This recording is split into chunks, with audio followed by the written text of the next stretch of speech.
Hello students, this is a little video that I'm putting together to give you some guidelines on Module 3, Assignment 2, the developing of a communications policy paper. So we haven't had a chance to meet before this assignment is due, so I thought that I would probably record a little set of instructions for that to clarify the assignment and to make sure that you understand what is expected. So in this assignment, what you are required to do is to prepare a communications plan or a communications policy for a company. It could be a company that you are already working in, like the Air Force National Guard, or another company that you expect to create. So for this paper, I encourage you to select two types of communication messages, all right? One could be an internal communication or an external communication, all right? And so here in the assignment, it says the communication policy will map the type of communication messages, example, organizational or strategic change, a procedural change, information important to an organizational subgroup, confidential information, and welcome information, etc. So I encourage you to select two types of communications to focus. All right. So for example, if you are going to say, all right, how am I going to plan for communicating an organizational or a strategic change in the organization? That would be an example of an internal communication. Another one could be let's say a structural change in the organization involving layoffs. How are you going to communicate that? And that would involve both internal communication and external communications, and how to handle those two. The textbook has two chapters, chapter 11 and 12, that are essential here for you to review those chapters. They are very, very good at describing the different ways of how to handle the strategic internal communications and external communications. So you need to review these chapters, and you would probably use these chapters in the citations for this paper. So the communication policy is not specifically designing the message, but designing how the message is going to be delivered. All right. So for example, if you select to say, all right, one communication, this is the communication policy for how to communicate an internal organizational change.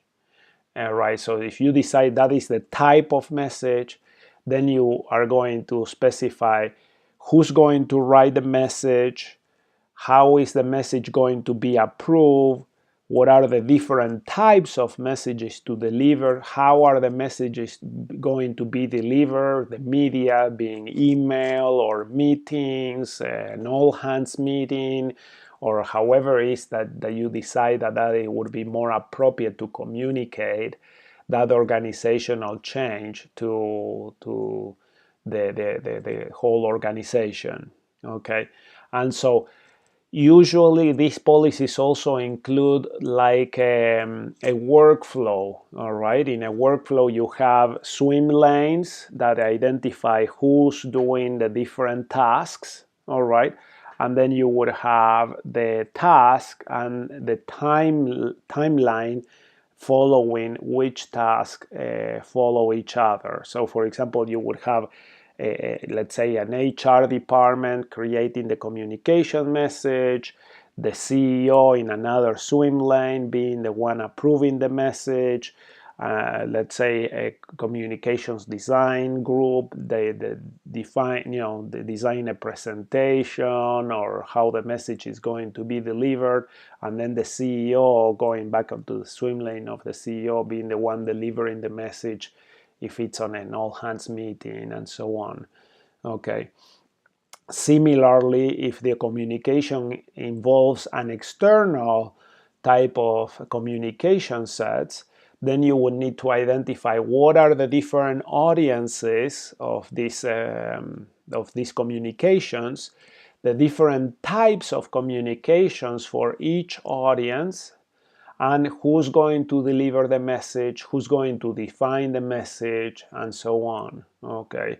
Chapter 12 in the textbook is really important for that.